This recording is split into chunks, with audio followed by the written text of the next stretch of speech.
sejam bem-vindos ao nosso quarto episódio do Opuscast, uma parceria com Estúdios Pops. Hoje, em comemoração ao mês da conscientização do autismo, nós trouxemos duas excelentíssimas profissionais da área do direito para falarmos um pouquinho de um assunto bem importante para a sociedade. Então, eu tenho a alegria, de trazer aqui a doutora Etienne Beatrice, que é advogada dos autistas, e a doutora Raíssa Monteiro Ribeiro. Ela é advogada e presidente da Comissão do Direito de Famílias. Doutora, sejam muito bem-vindas ao nosso Opuscast. Muito obrigada. Um prazer estar aqui hoje. Prazer muito é todo contente nosso. de estar aqui. Então, assim, em comemoração, não só ao nosso mês, mas de um assunto que é muito importante e relevante para toda a sociedade, eu queria entender, se dentro da área de vocês há desafios. Pra gente começar, eu acho que é uma dúvida e uma curiosidade de todo mundo. Acho que eu até puxei um respiro fundo aqui, porque o desafio que não falta, na verdade, na advocacia em si, não falta desafios. E quando a gente fala de temas muito específicos, nichados, a gente vê que o desafio, às vezes, é um pouquinho maior, né, doutora? Verdade. E, assim, um dos maiores desafios, que a gente tem no nosso dia a dia, principalmente com crianças, adolescentes autistas, pelo menos aqui no meu nicho, do direito de família, tem sido a questão do professor de apoio, A doutora Etienne, ela está em parceria comigo também nessas questões. A questão de judicialização para medicamento, Às vezes o plano de saúde, o SUS, ter que pagar alguma medicação mais cara, E a gente tem a questão aí também agora, bem recente aí, que a gente está trazendo em pauta, que é a questão de, para aquelas mães solos, que a gente sabe que a grande maioria é mãe solo, a gente conseguir aumentar a pensão alimentícia, Porque já que o pai, a família, não quer ajudar com tempo, com disposição para a criança, então a gente mexe no bolso, Aumenta essa pensão para dar uma dignidade maior tanto para a mãe quanto para a criança. E o desafio maior que a gente enfrenta ainda até hoje é realmente a efetivação de decisões. Por mais que muitas das vezes a lei exista no papel e às vezes exista uma decisão do judiciário, a maioria das vezes ela fica paralisada, porque ela não é efetiva. A gente tem aí, diversas situações em que não são cumpridos, seja na esfera da saúde, na esfera da educação, até mesmo no direito de família. Então, nós temos diversas dificuldades ainda a serem enfrentadas para que o direito garantido se transforma em um direito efetivo. Eu acho que esse é o maior desafio que a gente enfrenta hoje. Assim, na prática, na nossa prática do dia a dia, a gente observa muito essa questão que a senhora trouxe, que é o abandono das crianças, da família, principalmente após um diagnóstico, E às vezes as mães ficam perdidas, a família, os cuidadores e até nós, profissionais, em orientar, Então, como vocês orientariam? Como que a gente pode fazer esse acolhimento, para essa mãe que acabou de ser abandonada e está prestes a fechar um diagnóstico ou se não já recebeu, 100% um diagnóstico? No direito de família, a gente consegue garantir, tentar, pelo menos, como ela disse, garantir a questão, como eu disse, da pensão alimentícia, a questão da convivência, E assim, mas é uma questão muito complicada, porque, por exemplo, a gente está tendo problema que o juiz, ele determina a convivência da criança com aquele pai. Aí coloca, você tem que buscar seu filho, por exemplo, segunda, terça, quarta, e no final de semana alternado. Ou levar para uma terapia, por exemplo, mas às vezes, pelo menos nos meus casos, todas as mães são solo, todas elas. E aí, o pai tem tanta má vontade, às vezes até maltrata a criança, reclama demais que aquele direito está ali garantido, mas não está efetivado.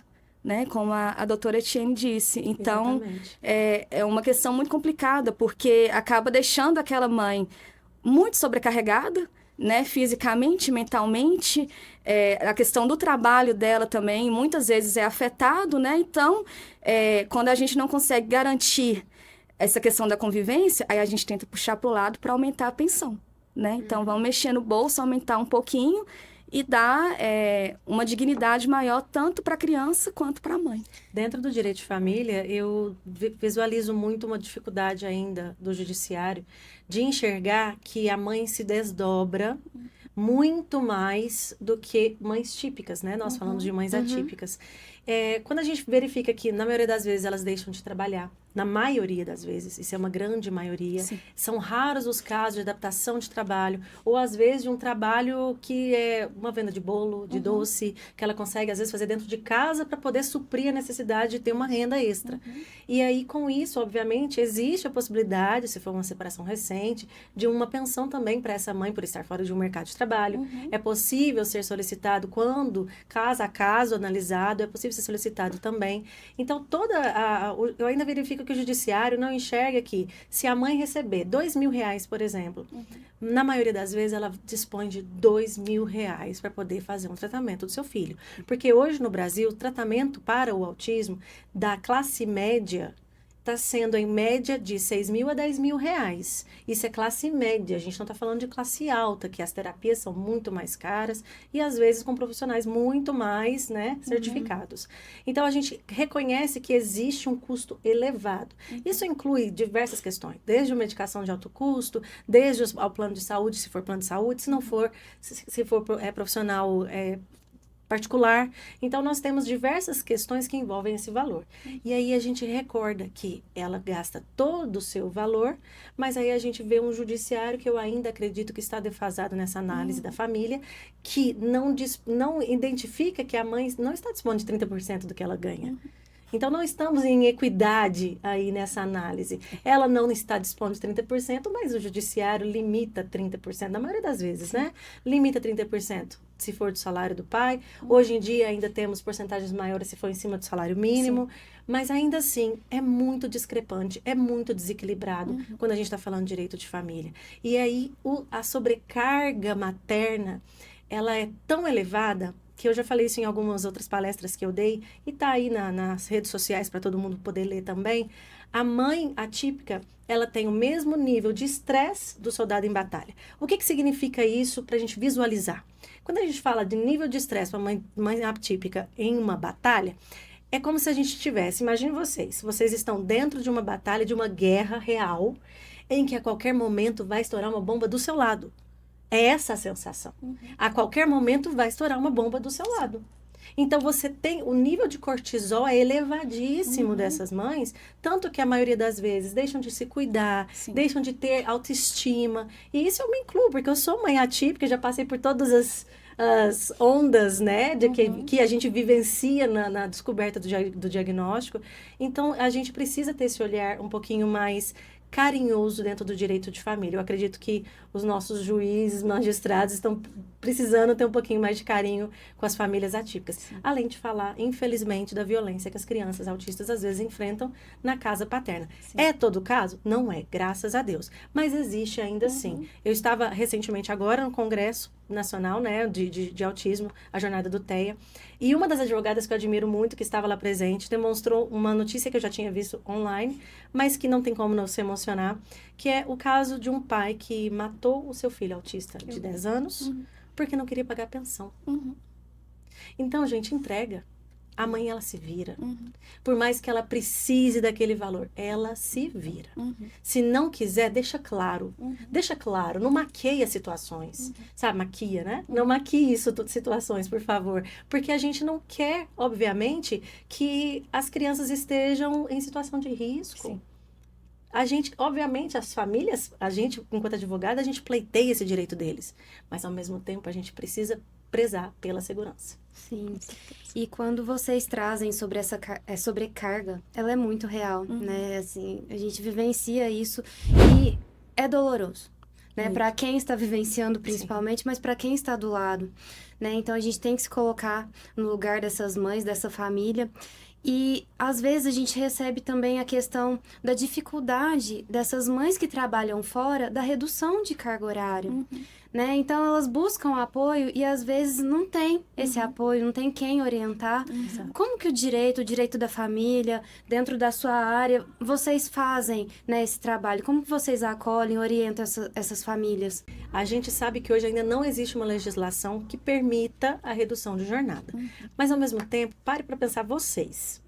Um empresário, sabendo que uma mãe atípica pode pleitear uma jornada reduzida, ele vai manter uma profissional dessa dentro da sua equipe?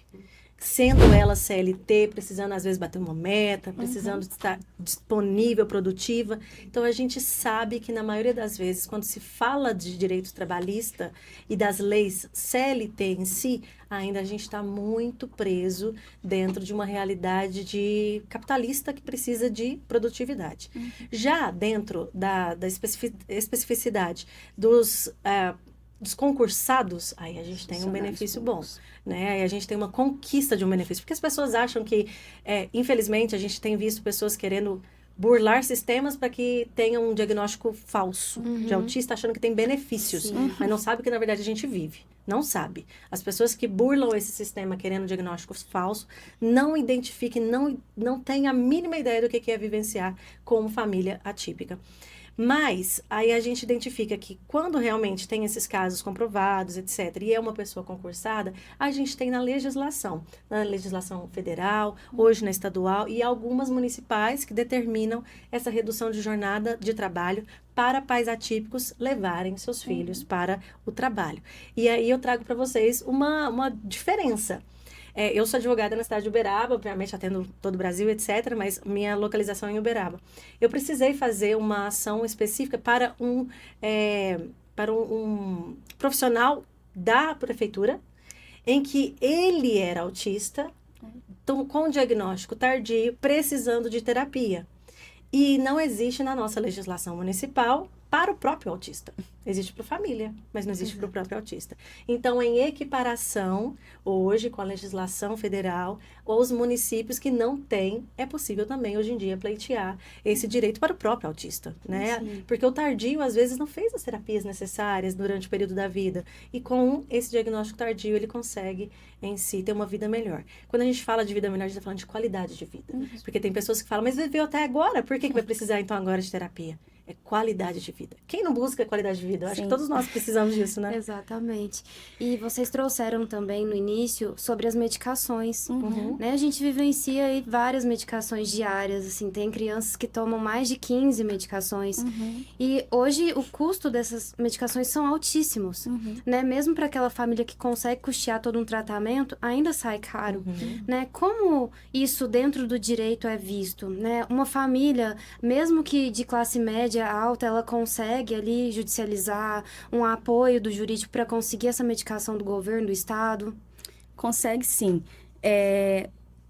A medicação, né, ela já é um direito do paciente junto com o diagnóstico. Então, seja via plano de saúde, seja via SUS, né, às vezes entra com ação contra o município, contra o estado, ou às vezes contra o próprio plano de saúde, quando aquela família comprova, né, que ela não tem condição de comprar aquela medicação, ela não é fornecida pelo SUS.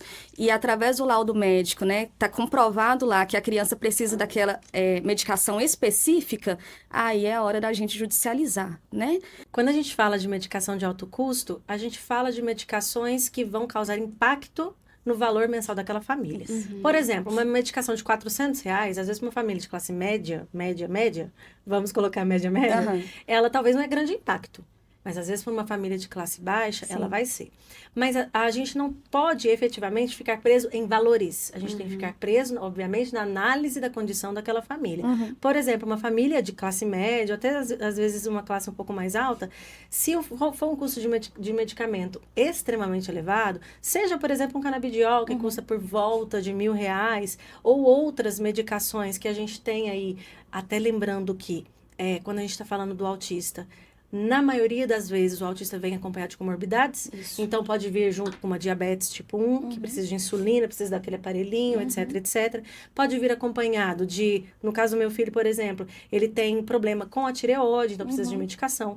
Então, a gente sabe que muitos podem vir acompanhados de epilepsia, esquizofrenia, são vários outros transtornos que podem estar junto com o autismo. Não necessariamente está, mas pode estar. Lembrando disso, pode também, obviamente, ter medicações ali. Então, óbvio que pode precisar tomar, às vezes, 15 medicações no dia. Então, é muito importante essa análise família a família, para que verifique efetivamente se essa família tem condição de custear.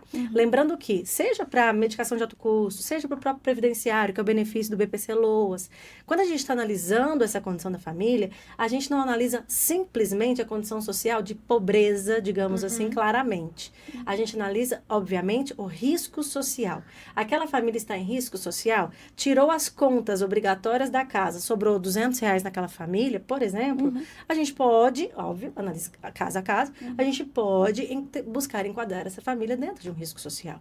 Então, não vai depender, obviamente, exclusivamente da condição da família, se ela está dentro da pobreza ou não. A gente vai analisar a condição da família real. E por isso que a maioria das vezes são negados no administrativo, e aí a gente judicializa porque demonstra a realidade. Né? Uma família que sobra R$ 200 não tem cabimento. Que é importante também a gente orientar essa população que o laudo médico é o imprescindível para conseguir judicializar. Então, assim, a gente precisa de um laudo médico muito bem feito, né? E que demonstre claramente que aquela medicação, ela é insubstituível para o autista, entendeu? Então, que não tem outra medicação que o SUS forneça, né? E que não tem nenhuma que substitua, né? Aquele princípio ativo, no caso, para desenvolver aquele autista. Então, o laudo médico, ele vai ser o primordial aí para a gente conseguir judicializar essa ação. Isso, porque às vezes eles querem ludibriar as famílias tentando com medicações paralelas. E na maioria das vezes, quando um médico solicita um remédio A ou B, ele já tem uma identificação do porquê que aquela medicação vai trazer efeito. Né? Então a gente precisa saber que, obviamente, o médico ele não prescreve aquele por ego. Ele prescreve porque geralmente é o que adapta para aquele paciente. Então o judiciário hoje em dia tem identificado muito isso como um lado positivo para a aquisição aí e a liberação para as famílias. Isso. E vocês trouxeram também sobre o BPC LOAS, Sim. que eu acredito que seja a dúvida de muitas pessoas, inclusive a minha, de como funciona, o que seria esse benefício, que de fato está incluso ou não, como a gente consegue aderir, quem pode.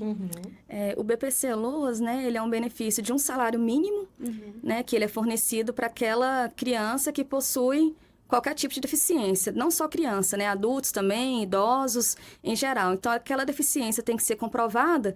E, assim, no caso do autista, é muito importante também, porque as pessoas têm aquela dúvida, né? Nossa, tem que ser o autista nível 3, por exemplo, né? Mas não. Pode ser o autista nível 1, nível 2, que eu, particularmente, acho que eu não entendo direito da área da saúde, né? Mas que essa questão de dividir o autista nível 1, nível 2, nível 3, isso já é muito errado, né? Então, quando a gente fala de legislação, a lei, quando está falando das pessoas com deficiência, a legislação que fala sobre a inclusão, que fala sobre a pessoa com deficiência no Brasil, principalmente a LBI, hoje, diversas outras legislações que estão paralelas acompanhando essa evolução. Quando a gente está falando de pessoa com deficiência, a gente fala de pessoas com deficiências, sejam as visíveis, que geralmente são as físicas, né? Às vezes uma auditiva, uma cegueira, e são as invisíveis. E quando a gente está falando das invisíveis, nós estamos falando do autismo, a gente está falando do Alzheimer, a gente está falando de fibromialgia, a gente está falando de diversas outras condições que agregam a interpretação jurídica e legislativa, obviamente, né? Sobre quem é uma pessoa com deficiência. Então, essas pessoas podem pleitear um BPC dentro dos critérios do INSS. Quais são os critérios hoje em dia do INSS? O critério do INSS é que a pessoa, por pessoa dentro daquela casa, seja recebida até 1/4 do salário mínimo, que hoje em dia dá uns R$ 405 por aí. Então, por exemplo, uma casa com 4 pessoas, uma pessoa apenas pode ganhar no salário mínimo, porque aí na divisão daria certinho 1/4 para cada pessoa. Mas a gente pensa, hoje, a família de mãe solo, que são a maioria, é a maioria. Quando a gente fala que geralmente está essa mãe com esse filho, essa mãe com mais 2 filhos, por exemplo, se só ela trabalhar e ganhar esse salário mínimo, ela não enquadra.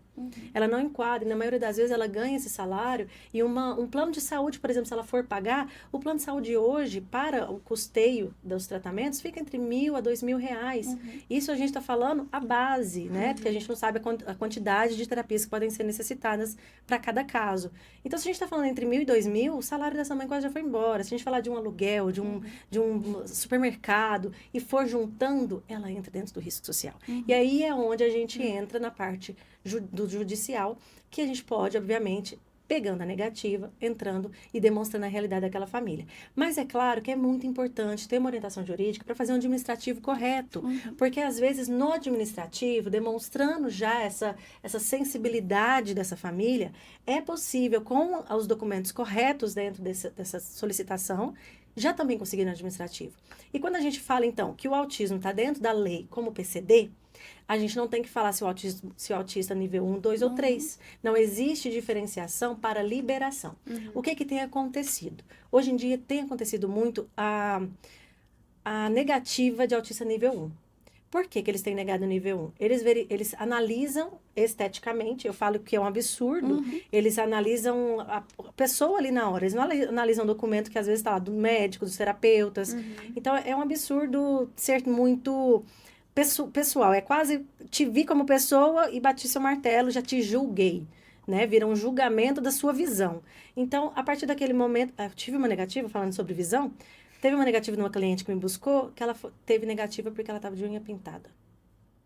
Ela estava de unha pintada. Eu falo agora, gente, não pinta a unha, não vai de maquiagem. Você não pode ser bonita, você não pode se arrumar, você não pode tentar ter autoestima, você não pode tentar estar bem. Você tem que estar realmente derrotado. Então, sim, ela foi negada nesse caso porque estava com a unha pintada. Na parte social, se ela tem dinheiro para pagar a unha, e na verdade ela fazia nela mesma, né? Eu tô hoje com nude, não deu tempo. Então é mais ou menos assim que a gente funciona. Então se a mãe coloca lá um brilhinho, alguma coisa na unha, ela pode ser desclassificada. Então o nível 1 hoje, ele tem sido também negado, mas por conta da possibilidade futura de vida. Eles ali, ao invés de lerem um relatório e analisarem efetivamente o que consta nesse relatório, eles batem um martelo de que o nível 1 pode ter uma vida adulta tranquila e não precisa do benefício. Mas eles esquecem que o nível 1 pode ser regressivo. Então, vamos supor que aquela família não tem mais condição financeira de pagar um plano de saúde, por exemplo. Até porque, infelizmente, no poder público hoje, está tendo uma espera de 2 a 3 anos para se ter um diagnóstico. E às vezes mais ainda para poder conseguir iniciar as terapias. Então a gente fala de um atraso muito grande, sendo que a melhor janela para trabalho com essa criança, se for criança no caso, né? Com essa criança é até os 7 anos. Então se a gente está falando de uma janela muito curta, tempo realmente é produtividade do cérebro dessa criança. Então a maioria das mães se vira, ou famílias, vamos colocar famílias, se viram para poder pagar um plano de saúde. A maioria vai por esse lado. Quando a gente vai falar, então, de plano de saúde, se essa mãe não tiver mais condição financeira de pagar esse plano, é possível que uma criança que evoluiu bem, está lá no nível 1, depois dos 2 anos de terapia, se a mãe falar, não consigo mais, eu tenho que tirar isso da terapia. É possível, sim, que ele tenha regressão. É possível, sim, que uma criança que estava no nível 1 vá para o nível 2, vá para o nível 3. E por que talvez do 1 para o 3? Do 1 para o 3 é um pouco mais difícil. Mas por que pode ter essa regressão?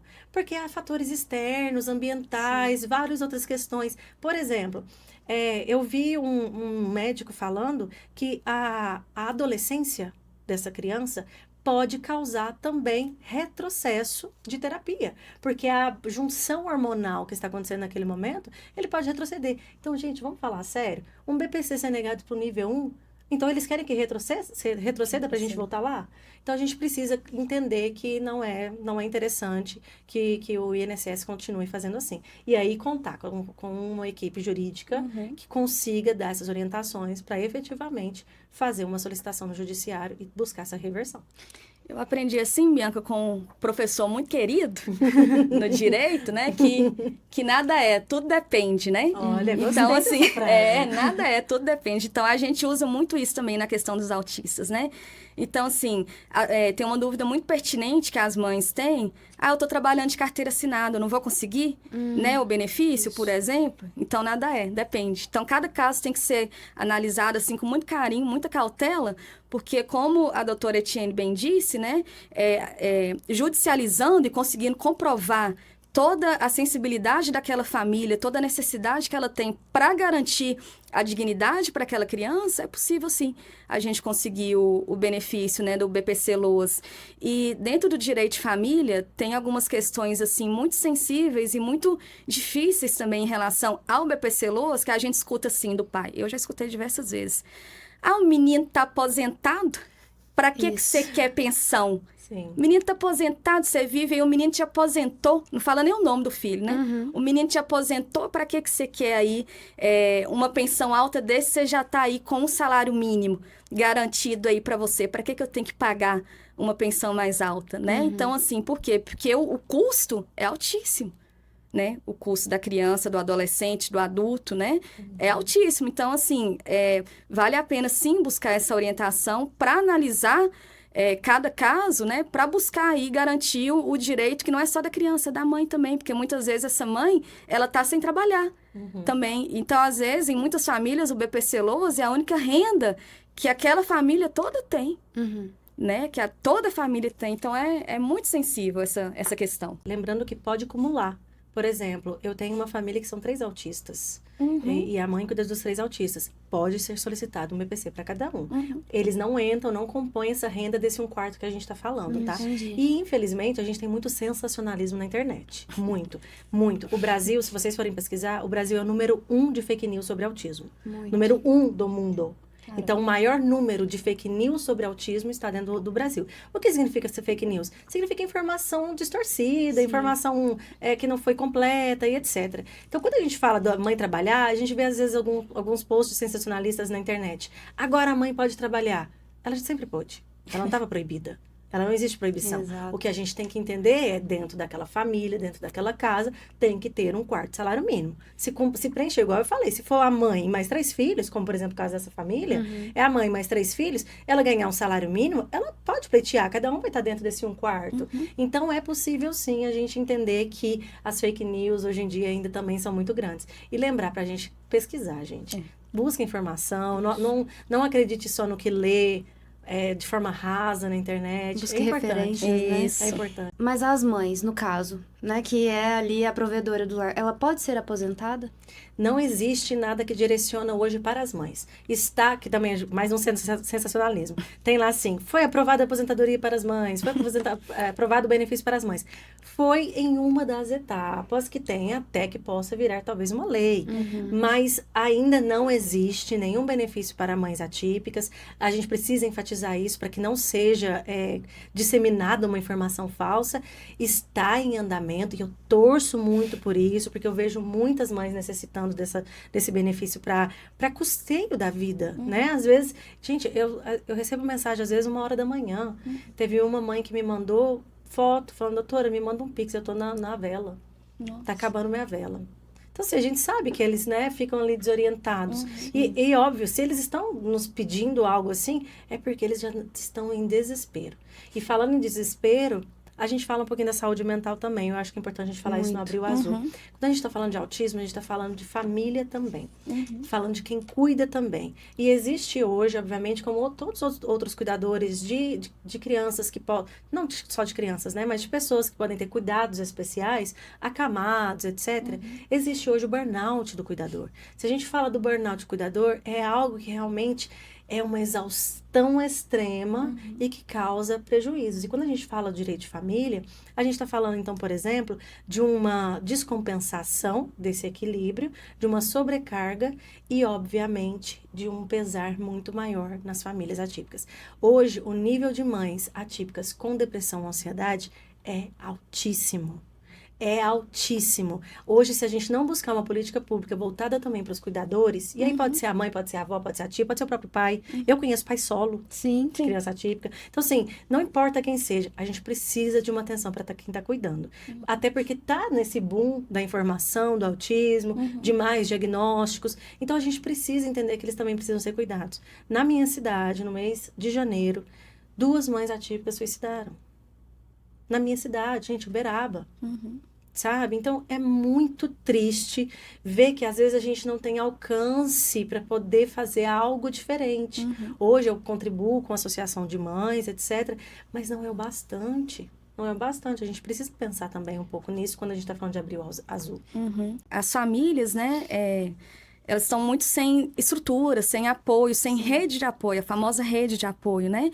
Então, a gente vê também, teve um caso muito triste também que eu acompanhei, que uma mãe de uma criança, um adolescente, na verdade, autista, ela faleceu dentro de casa, né? A criança, ela não sabia pedir ajuda, não sabia ligar para ninguém, falar o que aconteceu com a mãe, e aí foram perceber a morte dessa mãe dias e dias e dias depois. Ou seja, ela não tinha ninguém. Cadê a rede de apoio? Pra né? sentir falta, né? Para sentir falta daquela mãe, Exatamente. daquela criança, né? Exatamente. Então, assim, tá uma questão muito triste em relação à sobrecarga materna, à saúde mental dessa mãe, às vezes desse pai também. Não tô aqui para falar mal de Sim, pai nenhum. Tem claro. vários excelentes pais como clientes, né? Mas, assim, infelizmente, o que a gente vê a grande porcentagem aí que lidera são as mães mesmo, né? E muitas vezes essas mães, elas são abandonadas até mesmo pelas famílias delas próprias. Sim. Pai, mãe, avó, amigos, né? Então, a rede de apoio aí, ela é muito importante. Infelizmente, ela não está acontecendo. Sim. E quando a gente fala em saúde mental, a gente observa vários desafios, né? Não só a questão financeira, que eu acredito que seja um dos desafios maiores, né, dentro da família, não só atípica, mas de outras famílias também, é a questão da escola, né? Dos desafios escolares, né? Hoje a gente vê, assim, pais brigando pelos direitos básicos Sim. da criança, do adolescente dentro de uma sala de aula, né? E como que hoje o jurídico auxilia nessa questão do professor de apoio, né? Da inclusão real mesmo dentro das escolas? O professor de apoio, ele é garantido por lei, né? Então, assim, a primeira coisa a se falar que não é nenhum favor, né, que está fazendo para aquela criança, de estar colocando um professor para estar lidando, né, com a questão de aprendizado. E também, sim, gente, o professor de apoio, ele ajuda aquela criança a lidar com o seu comportamental também, né, com outras crianças, né, com a dificuldade de aprendizado, por exemplo. Eu tenho um cliente, por exemplo, que ele tem a dificuldade de aprendizado, e aí, como ele está lá na sala de aula, ele lê e ele não consegue entender o que ele está lendo, faz com que ele tenha episódios na escola, né, de agressividade, de se automutilar, de querer bater no colega, de querer bater no professor. Então, assim, a gente percebe que o fato daquele direito dele, né, do professor de apoio não estar sendo garantido, faz com que desencadeie vários problemas ali ao redor, né, principalmente para aquela criança, né? Esse cliente meu mesmo, os colegas dele são com medo dele, né? Porque ele teve esse episódio por ter tentado fazer uma prova. E aí ele lia uma linha, ia lá para baixo, depois ia lá para cima de novo, e ele não estava entendendo o que ele estava lendo. Então, é um direito muito básico, né? Que está sendo negado, né? Para essas crianças, né? E quando a gente está falando de educação, a gente precisa falar que a partir desse ano teve uma modificação para a liberação desse professor de apoio. Até o ano passado, eu brigava muito e falava, mães, pelo amor de Deus, faz um laudo lindo. Porque o laudo, gente, o laudo ele é perfeito. Ele é tudo que... Médicos, por favor, se vocês estão nos assistindo, por favor, coloquem com perfeição e detalhamento em tudo que precisar no laudo. Porque o laudo vai direcionar o trabalho da saúde, direcionar o trabalho também da educação. Então, quando a gente coloca lá no laudo a questão do professor de apoio, às vezes um AT que é voltado para a área da saúde, que pode acompanhar dentro da escola. Então, quando a gente está falando dessa parte do professor de apoio, o laudo até o ano passado, ele constando todas as informações lá dentro, era possível levar para a escola analisava esse laudo, às vezes dava aquela demoradinha, que a gente já conhece, né? Eu, como familiar típica, sei, né? Então, dava às vezes aquela demoradinha, mas analisava e possivelmente poderia vir. Principalmente na escola pública. Na escola pública ainda tem mais recursos de liberar com essa análise, pós-análise de laudo. Esse ano mudou. Esse ano nós temos uma alteração em que o laudo, ele não bate mais o martelo. Antes o laudo estava lá, falava, opa, você briga até na justiça, bora lá, quero o professor de apoio. Agora o laudo, ele serve como orientação do que que precisa ser para essa criança ou esse adolescente. Sim. Então, quando a gente fala que hoje mudou, como funciona hoje? Hoje você leva o laudo, demonstra questões de relatório, é importante multidisciplinar, é importante os relatórios dos terapeutas para demonstrar a necessidade desse professor lá dentro da sala, porque numa crise sensorial, numa crise independente do motivo, pode sim ter alguma dificuldade no aprendizado. Então, é importante essa comunicação. E aí, hoje, eles têm uma forma de análise de caso individualizado. Hoje, para a escola pública, principalmente, precisa-se fazer uma análise de caso. E eles podem negar. Então, hoje, pode ter uma negativa. A gente pode judicializar? Pode. Eles estão na lei falando que eles podem fazer estudo de caso? Pode, claro que pode. Mas quando a gente judicializa nesse sentido, a gente pode demonstrar que, peraí, a escola negou por qual justificativa? Então, eles precisam deixar claro o motivo da negativa. Não pode só negar por negar, porque às vezes eles querem evitar custo, querem evitar mais professor dentro da sala de aula de apoio. Então, é importante identificar o porquê, talvez, de uma negativa, tá bom? Então, hoje em dia, depende mais da escola do que do laudo. E que isso, infelizmente, para mim, eu sei que os professores estão felizes, porque agora eles têm um pouco mais de autonomia, mas para mim é um retrocesso. Eu acredito como um retrocesso, porque antes, pelo menos, a gente sabe, gente, não tem como o aprendizado ser eficiente se não tiver uma criança estabilizada. Então, a gente precisa ter essa atenção. O laudo, ele é, sim, fundamental também para esse professor de apoio. Mas estamos aí com essas mudanças novas na legislação. E isso, assim, é importante falar que não só vale só para o município e estado, mas também para as escolas particulares. Eu tenho um caso que eu acompanho, que é muito triste, né? Assim, para quem convive com a família, de uma escola particular, onde a criança, nível 3 de suporte, ela precisa de todo o apoio, todo o acolhimento, mas na teoria é lindo. E na prática não é. E isso tem surtido, assim, efeitos negativos no sentido que a escola tem colocado a criança como o maior problema.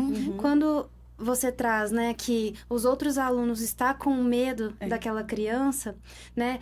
Isso a gente vivencia também com algumas crianças nossas, onde a escola, ao invés de acolher, né, de ter um professor ali, ou um AT, no caso de ser uma escola particular, onde às vezes essa possibilidade é mais fácil, é de colocar a criança como um monstro, né? Então, assim, de ver pais brigando na justiça por questões básicas de educação, de ética, de respeito, né? Porque hoje em dia fala muito da questão da inclusão, mas eu praticamente, né, não vejo essa inclusão real, eu vejo um desrespeito e vejo exclusão.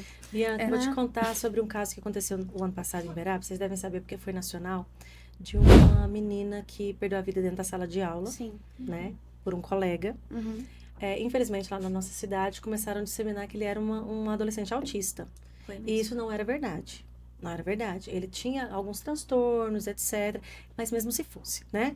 Mas não era verdade. Eu comecei a receber print de outras mães mostrando que elas estavam sendo, às vezes mães típicas, tá? Mostrando que elas estavam sendo incluídas em grupos de escolas para que fossem discutido até me emociono, porque eu fico pensando no meu filho, a possibilidade de excluírem os autistas dentro da sala. Dentro desses prints estavam: a nossa escola não pode mais aceitar esse tipo de criança. A nossa escola não pode ficar aceitando. A escola não deveria continuar mais aceitando esse tipo de criança. A gente precisa fazer uma abaixo-assinada dos pais. A gente precisa mobilizar esses pais que não têm filho autista. Eu não tenho filho com problema, por que eu tenho que ter criança com problema na sala do meu filho? Então, isso me mobiliza muito, porque hoje meu filho tem 4 anos. O meu filho saiu de uma grande característica do nível 3 para o nível 2. E com a bênção, ele vai chegar no nível 1. Mas daqui a um tempo, ele vai estar junto com outras crianças que vão entender o que é o autismo. E se eles entenderem de forma equivocada, como a instrução desses pais dentro de casa? Sabe? Então, isso me comove muito, porque eu penso primeiro no meu. E, obviamente, ao pensar no meu, eu estendo para os demais. Que hoje eu trabalho em função disso, porque eu estendo para os demais. Então, se eu vejo que muitas mães hoje em dia não podem ter voz para falar, e às vezes não é por ter, às vezes não quer, às vezes não quer se expor, às vezes não quer, não tem paciência, porque é um universo dolorido. Eu também não tenho tanta paciência, mas eu tenho determinação demais.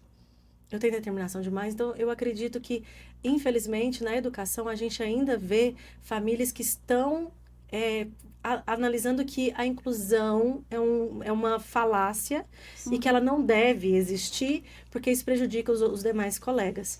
Eu entendo essa questão do prejudicar. Só que quando a gente fala do prejudicar, é aí que entra o professor de apoio. Se efetivamente tivesse professor colaborando dentro da sala, não vai prejudicar ninguém. Exatamente. Prejudicar em si salas de aulas, todos nós já estudamos numa sala de aula, a gente tem os colegas bagunceiros, a gente tem os colegas quietinhos, a gente tem todos os tipos. E aí não é por ser autista ou deixar de ser autista. Então, atrapalhar em si não é especificamente do autista. Então, a gente precisa de uma atenção redobrada para que o professor de apoio esteja lá dentro. Porque senão, não vai ser só eu chorando. Vão ser outras mães sofrendo muito mais. Por exemplo, é importante falar também que a matrícula daquela criança ela não pode ser negada. por ela ser autista. E acontece o tempo todo. Sim. Matrículas negadas pelo fato da criança ser autista, né? Não pode ter, por exemplo, taxa extra, né, para o professor autista, né, tá dando aquele suporte para aquela criança, a escola não pode cobrar. Então, assim, essa questão que a doutora Etienne falou, eu penso que se essa conscientização começasse dentro da escola, né, para ter reuniões de pais, por exemplo, né, mas o que eu vejo na realidade é que muitas vezes a própria escola, ela está colocando a criança como problema, ao negar a matrícula, ao querer cobrar uma taxa extra, né, para o professor de apoio, e assim, uma coisa que aconteceu com o goleiro Cássio, do Cruzeiro, eu sou cruzeirense, gente. E eu sou muito fã do Cássio, porque ele tem uma filha autista e ele leva muito essa questão, né? Ele usa, né, a imagem dele, né, o fato dele ser famoso, a visibilidade dele, né, para estar tentando trazer uma conscientização. E ele foi para Belo Horizonte para jogar pelo Cruzeiro e ele não conseguiu, dentro de Belo Horizonte, a capital mineira, uma escola sequer para atender a filha, para educar a filha dele. Sim. Nenhuma escola. Ele foi para as redes sociais, fez todo aquele alvoroço, né? Então, assim, aqui em Uberlândia, por exemplo, também saiu uma notícia que a doutora Etienne também tinha compartilhado comigo, que uma escola, ela negou, né, a matrícula dessa criança, falando assim que ela não tinha estrutura. Né? Aí eu até brinco assim, gente, mas você quer ter escola e você não quer dar estrutura, né, para receber essas crianças, então você só quer aquelas crianças típicas? Você está nos dizendo que na sua escola só pode ter crianças típicas, né? Não podemos ter crianças atípicas lá dentro, né? Então, assim, é o que está sendo mostrado a todo tempo para a gente, assim, no dia a dia, né? Sim. E falando de educação, a gente lembra, quando a doutora falou agora de crianças atípicas, a gente lembra que os atípicos envolvem não só os autistas, né? Podem ser as crianças com síndrome de Down. Sim. Por exemplo, dentro de uma sala de aula, tem o direito a um professor de apoio, óbvio, com laudo demonstrando as grandes necessidades, aí o laudo vai ser muito contributivo. Crianças com dislexia, descalculia, várias outras questões de desenvolvimento, de neurodesenvolvimento. Então, isso tudo também forma a identificação da necessidade ou não de um professor de apoio para cada criança. E aí a gente entra num ponto que é o PEI, ou outros nomes que a gente tem aí por aí, que é a adequação do que precisa ser dada à escola para esse aluno. Por exemplo, quando eu era criança, eu estudei numa escola que tinha um aluno que tinha uma deficiência visual. Eu lembro que a escola imprimia naqueles papéis enormes, umas letras muito grandes para ele, e eu achava aquela coisa mais linda. Ele chamava Caio. Eu não sei se ele... como que ele tá hoje, eu não tive mais contato. Mas eu lembro que as crianças ficavam meio achando estranho. Elas não zombavam, mas também não tava perto, sabe? Aquele bicho estranho. E não queria aproximar, porque era algo estranho a elas. E eu lembro que naquela época eu ajudava ele queria colorir, tinha um outro colega meu que também teve problema de daltonismo, então ele também tinha dificuldade de identificar cores, eu ajudava ele. Então eu acredito que talvez a missão de vida seja realmente colaborar com o PCD. Então eu vejo que as escolas, elas têm capacidade de adaptação. Sim. Então quando a gente está falando de adaptação, elas precisam adaptadas com planejamento individualizado. E aí vai entrar para descalculia, para dislexia, para diversas outras questões. O TDAH, que às vezes tem mais dificuldade, superdotação, que são as altas habilidades. Então, a gente tem que falar que todos eles precisam de adaptação. Um superdotado, a gente tem que lembrar desse ponto, que alguns autistas são, mas não necessariamente. Mas quando a gente está falando de uma criança superdotada de altas habilidades, ela, às vezes, acha a aula maçante, cansativa, já entendi, já aprendi. O que vocês não estão coordenando, coleguinha? Então, precisa de uma adaptação para que ele não perca o interesse escolar também. E se for de baixa renda, tem a evasão. Porque a gente sabe que a evasão hoje na baixa renda está muito alta. Então, e obviamente, superdotação pode ter em qualquer classe. Então, a gente precisa ter esse olhar de que o professor de apoio, ele é especial. Ele é necessário. O planejamento é necessário. Porque aí individualiza o que cada um precisa. E o planejamento, ele tem que ser concedido até 30 dias depois do início das aulas. E, obviamente, conversado com a família, às vezes numa adaptação junto com o terapeuta. Então, é muito importante, sim, o planejamento individualizado. E é algo tão simples, né? Pois que vira algo gigante, algo difícil, né? Se eu pudesse hoje dar uma dica para as escolas particulares, principalmente, né? Eu falaria, foque na capacitação dos professores. Gente, tem curso gratuito, online. Sim. por favor, tem curso gratuito, né? Então, não é desculpa, eu não tenho capacitação para isso, por favor, né? Eu acho que infelizmente, as particulares, doutora, na nossa cidade, eu não sei como está Uberlândia, mas na nossa cidade, algumas particulares estão colocando estagiários. Se fosse um estagiário de pedagogia, de psicologia, eu acho que a gente dava aquela passadinha de pano, falava, tá tentando aprender, tá dentro da área dele. A gente já teve estagiário de química junto com aluno autista. Então, assim, não são pessoas capacitadas, gente. Não. A gente tem que entender, escola particular não pode ficar colocando pessoa que não tem capacidade. Sim. Porque a criança não evolui, não desenvolve. E sabe o que eu tenho percebido? Infelizmente, eu tenho percebido que muitas escolas particulares estão fazendo meio que esse desdém, porque vai desistir logo. Porque eles... Qualquer campo, tá, gente? Saúde, educação, administrativo, previdenciário, qualquer campo, geralmente tenta nos cansar. Quantas vezes a gente não vai numa prefeitura, fica lá 500 vezes para poder tentar ter uma neuro e fica lá cansado, porque está na fila de espera 2, 3 anos. Então, a gente sabe que várias áreas tentam nos cansar. Mães, não cansem, não cansem. Mas se cansar, chama a gente. A gente essas, chama outras colegas. A gente tem muita colega para indicar no Brasil inteiro. Que essas áreas aí tenham consciência, né? Que não vão nos cansar. Exatamente. A gente vai judicializar mesmo. E, assim, que bom que essa área do autismo, né? E de outras... deficiências, né, outras questões, elas vêm sendo cada vez mais faladas, né? Sim. Então, hoje, essas escolas particulares, elas têm que ter consciência de que elas não vão nos cansar, né? A gente vai judicializar mesmo, seja advogado, seja defensoria pública, né? A gente não está aqui para se autopromover, por favor, mas a gente está aqui para querer conscientizar, né? Sim. Então, assim... Os dativos, a gente tem muito aí bom. Exatamente. Não desiste. Vamos capacitar, né?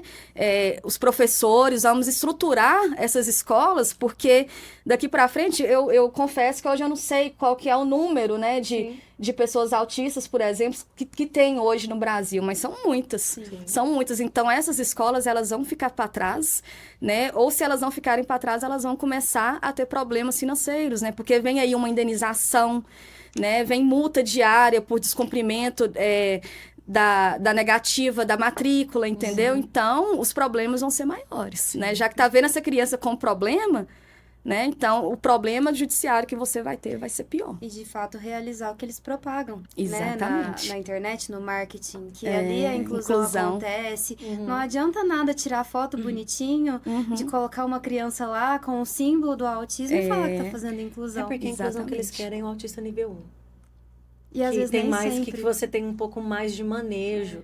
Eles não querem, geralmente, o autista nível 2 ou 3 dentro da sala de aula deles. Eles querem incluir o nível 1, que eles têm mais manejo, que às vezes é verbal, que às vezes vai ter mais facilidade de comunicação. Dá o trabalho, né?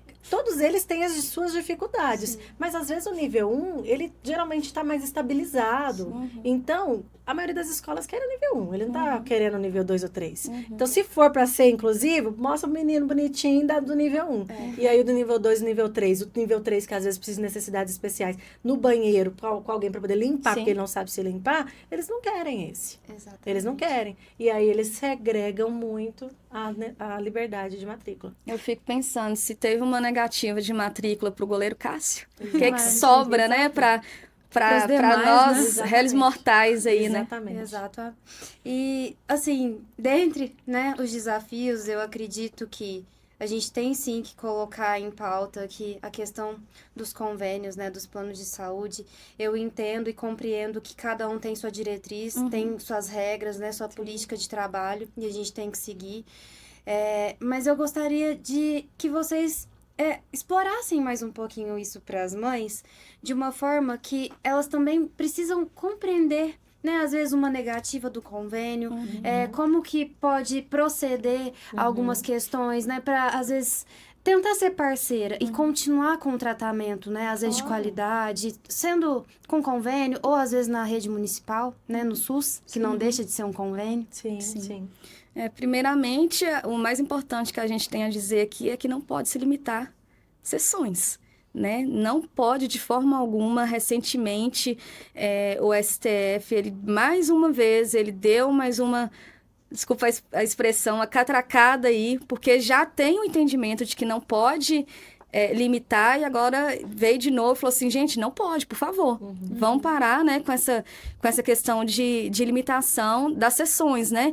Por exemplo, né, o que a ministra Daniela falou, que eu fiquei muito fã dela, eu achei muito interessante. Ela falou assim, eu sou ministra, né? Quem sou eu para falar o que um médico está prescrevendo? Se ele prescreveu que são 10, 20, 30, 40 sessões, tem que respeitar que são 40 sessões, né? Quem seja o plano de saúde, quem é o SUS, né? Para poder limitar quantas sessões, né, que vão ser realizadas para aquela criança, né?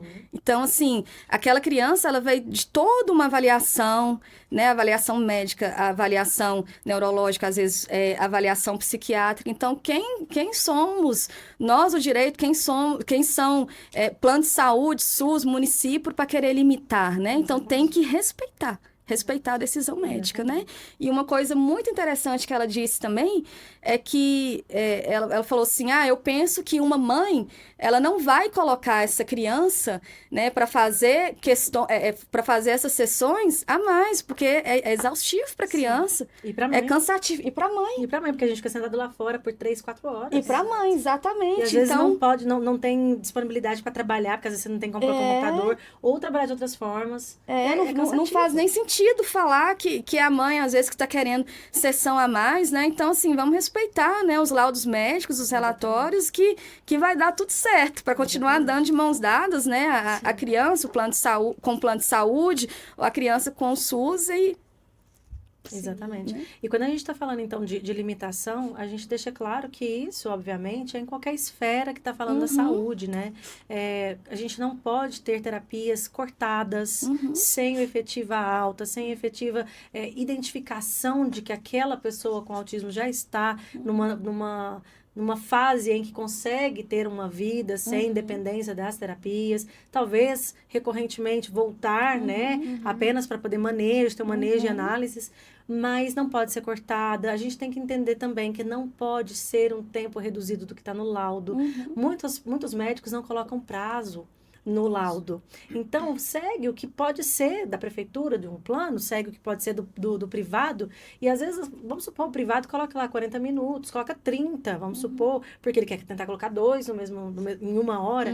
Se o médico colocar no laudo que precisa ser efetivamente, por exemplo, 50 minutos, 60 minutos, cada sessão, tem que ser cumprido esse tempo. Sim. Então, precisa ser respeitado o tempo que está no laudo, porque significa que a médica ou o médico, né, está analisando a necessidade. Até porque, gente, quem é terapeuta vai concordar comigo e quem acompanha as crianças na terapia vai concordar comigo. 30 minutos, às vezes, você não conseguiu nem acalmar essa criança para entrar dentro da sala, para ele conseguir efetivamente começar a sua terapia. Às vezes, dentro da sala de terapia, a terapeuta demorou vários minutos para que conseguisse, às vezes, fazer uma atividade. Então, a gente precisa, sim, de um tempo eficaz. Então, tudo isso permeia aí a área da saúde hoje em dia. Lembrando que o multidisciplinar, que a legislação geralmente fala, é TO,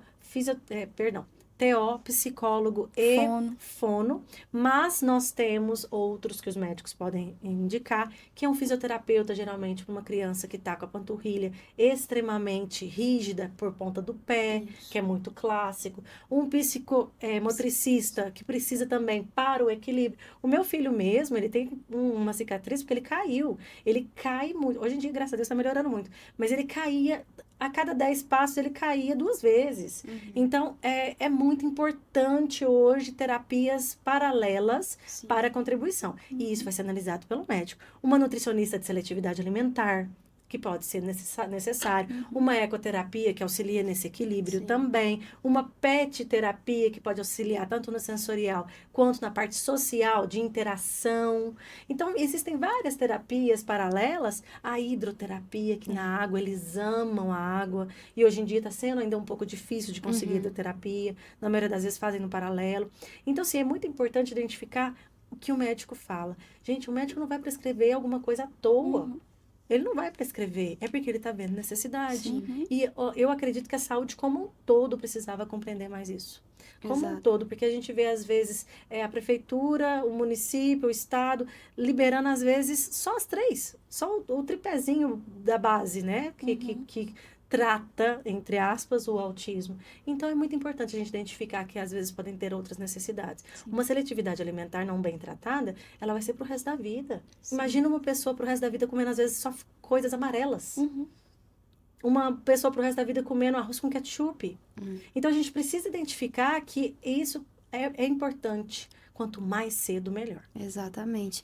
E tem a questão que veio à tona recentemente, né, que é o laudo vitalício. Eu gostaria que vocês falassem um pouquinho, porque isso é novo, às vezes muitas mães ainda não sabem, né, não viram as notícias, de explicar, né, o que seria esse laudo vitalício. De fato, não é fake news, se é fake news. Não é fake news, não. O laudo vitalício, ele é um projeto de lei, né? Eu até trouxe aqui o número, 3749 de 2020. Ele já passou pelo Senado, já foi aprovado pelo Senado, agora ele segue os trâmites aí pela Câmara dos Deputados, sanção presidencial, mas eu acredito particularmente que ele vai dar certo, né, doutora? Quando Vai a gente dar fala certo. do laudo vitalício, a gente lembra que o laudo vitalício, ele vem com a descrição da condição daquela pessoa. Uhum. E, obviamente, ele só vai ser atualizado com a necessidade médica.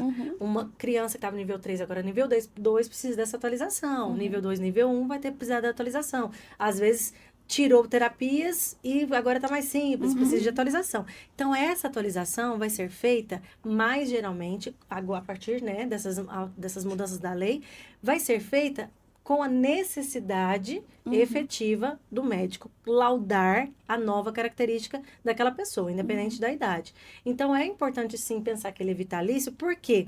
Porque tinham lugares que, às vezes, pediam laudo dos últimos 3 meses.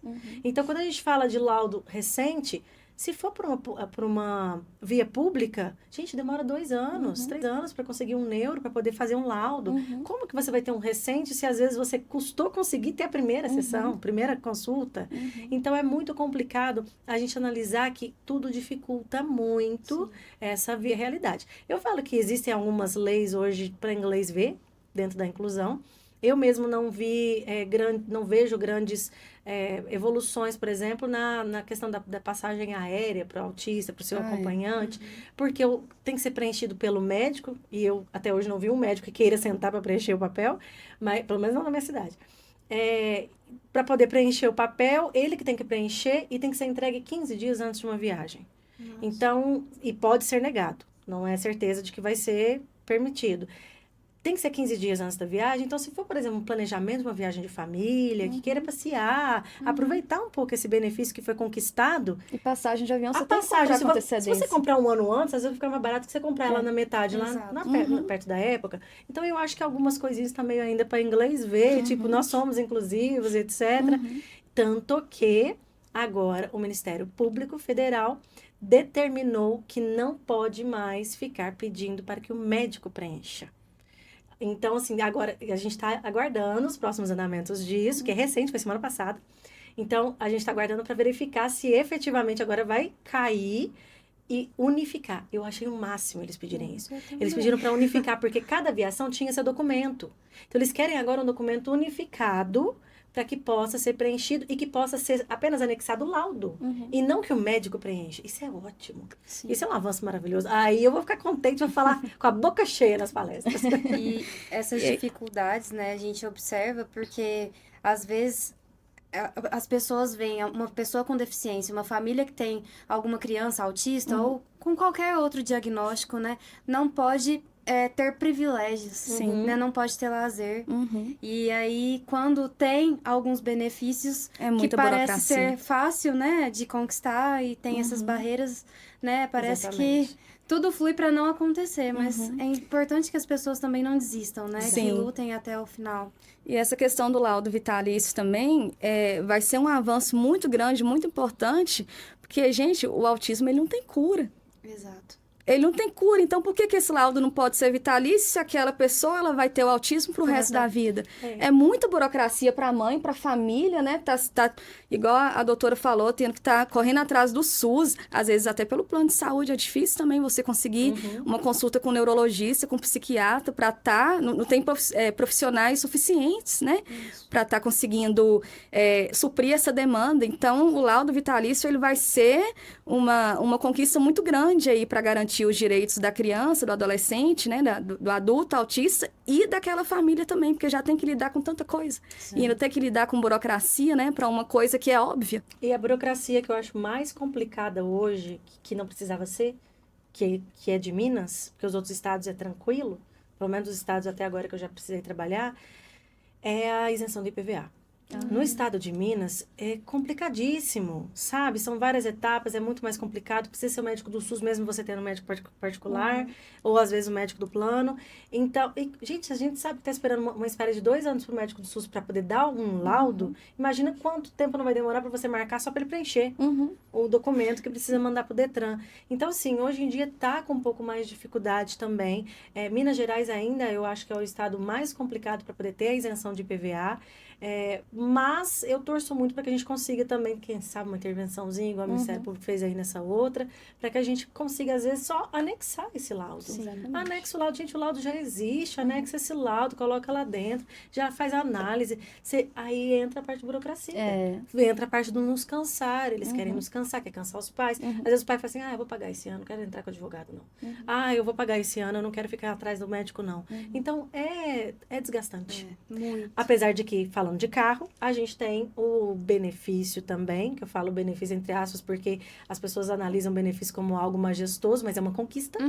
É uma conquista, então a gente tem que ficar feliz, porque é uma conquista, que é a isenção aí, é para o PCD, não é só para autista, óbvio, é para PCD, para pessoa com deficiência, que é a isenção de impostos na compra de um carro zero. Sim. E aí o imposto pode ser diminuído em até 30%, e tem que ser analisado de concessionária a concessionária. Eu acho que é uma beleza, uma maravilha. Sim. Tem conversas em alguns bastidores políticos de que eles estão querendo tirar essa isenção para quem não vai fazer alteração no carro, ou seja, a deficiência invisível vai cair. Nossa. Aí é todas, não é só autista, aí é todas. Que eu acho um absurdo, né? Porque... Vamos falar com sinceridade. A gente conquista um direito para poder perder? Eu não entendo da onde que tem lógica conquistar algo para depois ir retirando. Então, eu torço muito para que isso seja só bochiche da política e que não seja realmente uma realidade. Que seja uma fake news, né, doutora? Essa sim, por favor. Essa que seja uma fake news, por favor. Exato. Eu, assim, estou muito feliz, né? São informações muito pertinentes. Eu acho que a gente teria 1001 assuntos para continuar, né? Quem sabe uma outra oportunidade, já deixa um convite, né, para os próximos, né? Gostaria de agradecer, primeiramente, né, pela disponibilidade de vocês, de vir aqui contribuir um pouquinho com a gente. E gostaria que vocês deixassem, né, uma mensagem para as famílias, para os profissionais que estão nos assistindo. Claro. Não desistam, né? Não desistam, contem com a gente, com o judiciário, né, advogados, defensores públicos, Ministério Público, né, a gente está aqui para tentar, pelo menos, né, dar a dignidade que todos vocês merecem, né? Exatamente. Eu quero deixar para vocês uma parte cultural. No meu paralelo de vida, desde os meus 16, hoje eu tenho 38, no meu paralelo de vida eu tenho a carreira de cantora há muitos anos, né? Há muitos anos. E depois que meu filho nasceu, que hoje, né, como eu falei, ele é autista, depois que ele nasceu, eu mudei muito a minha vertente musical, até porque ele precisa muito de mim, ele precisa muito da minha presença. E eu faço questão de estar, porque eu também amo. Amo. Acho que a mão mostrou, né? Amo. Então, eu mudei muito a minha vertente musical, de presença em locais, para mudar um pouquinho. Hoje eu faço músicas para filmes, para curtas, etc, etc. E não muito mais para eventos. E um dos projetos maravilhosos que eu participei, que está hoje disponível para todo mundo ver, que eu queria falar para vocês, para as mães e pais mostrarem, avós, tios também, mostrem para as crianças um programa que é daqui do ladinho, foi feito todo em Uberaba, chama Palhacix. Ele está disponível na Amazon, na Prime, pelo streaming da Prime Video. É uma série infantil de palhacinhos que não parecem palhacinhos, porque né, não dá aquele ar que às vezes algumas pessoas têm fobia. Então é muito, muito gostosinho de assistir. Eles contam histórias, eles têm suas aventuras, tem a Palhacite, que é a cidadinha deles. E no paralelo dessa cidade tem a parte musical, que é que eu participo como Lady Murphy, que é a minha personagem. Na produção das músicas que a gente estava criando, quando a gente se reunia todas as quartas para poder criar as músicas, veio no meio desse tempo o diagnóstico do meu filho. Meu filho ia todo dia comigo para poder criar, né? Porque eu precisava estar com ele no momento. E veio o diagnóstico dele. E eu pedi permissão pro pessoal do programa, porque ele já tinha todas as músicas prontas, eu só ia executar, só cantar. Eu pedi permissão para poder colocar uma música que eu tinha composto, que veio na minha cabeça para falar sobre a aceitação de quem é diferente. Então, ela não fala sobre o autismo, ela fala de todas as pessoas que são diferentes. E eu sou apaixonada nessa canção. Tem outros projetos musicais que estão para vir aí para a neurodivergência, Legal. que são muito bonitinhos também, porque eu acredito que a cultura molda também. Se a gente leva para dentro da escola bom conhecimento, para dentro da casa bom conhecimento, é muito importante. Mas a gente sabe que, às vezes, nós somos moldados por uma repetição, talvez, de uma música que está sem parar falando alguma coisa. Quem que não lembra, às vezes, uma música da Xuxa de que ouviu quando era criança, né? Ou os adolescentes de hoje, uma música da Galinha Pintadinha. Então, eu acredito muito que a música infantil, ela auxilia também na formação do que eles tem como certo, errado, que é interessante ser feito, que não é. A gente tem musiquinha lá que é sobre limpeza do quarto, sabe? Então, assim, é muito importante a gente demonstrar que é possível educar através da cultura também.